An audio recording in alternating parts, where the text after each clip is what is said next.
Well, we've been on the Seven Seas Mariner now for almost 7 days and had a wonderful cruise so far. And we're meeting right now with Nicola, who is the general manager. That's right.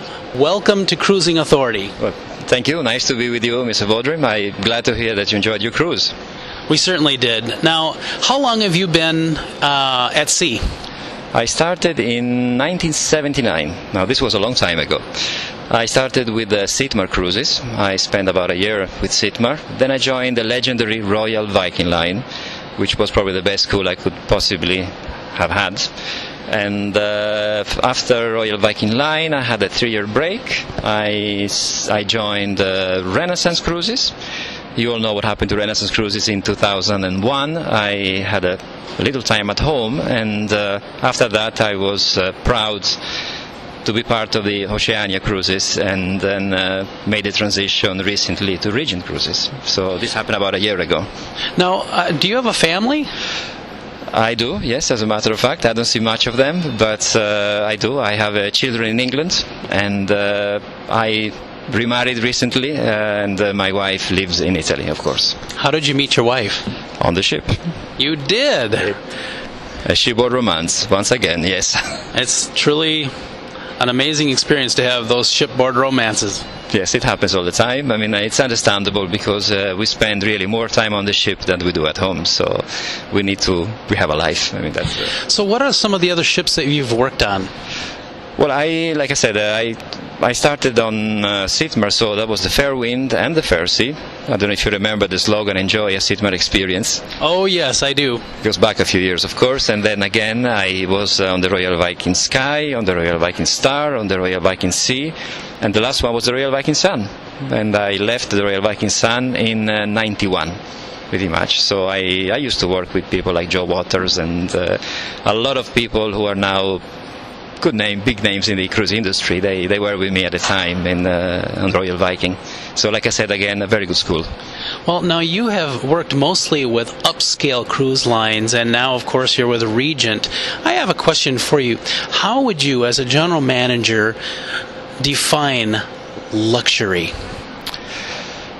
Well, first of all, which is also our mission, is unique hospitality. That is the number one. High crew ratio, beautiful appointed ship, impeccable service again, a happy, motivated crew, and of course we keep telling our crew it's important that the guests feel at home all the time.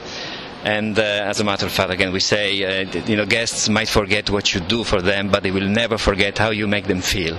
And I think this is probably the key. I mean, I'm very happy as the general manager to see that every time we have so many past guests, so many repeaters, and they keep coming back all the time. So it means that I think we are achieving our goal somehow.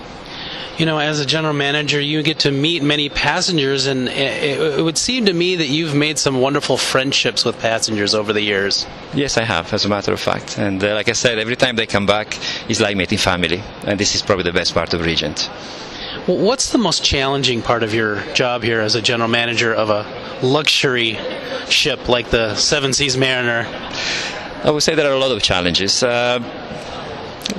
I mean, cruising worldwide, especially, you have all kinds of situations. Think that we have, to send supplies to the ship, fly crew, and sometimes we're clashing with bureaucracy, with immigration formalities, customs formality.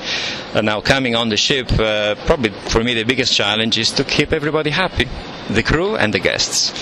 Well, I think you do a wonderful job here on the ship. Regent Seven Seas Cruises is, with this ship, has done an amazing job of providing great service, very excellent food, dining. The dining experience is really exceptional, and the ship is spotless. And so I think you've done a fantastic job as a general manager of this ship. Thank you very much, Mr. Vodri. Well, like I said, I'm not alone.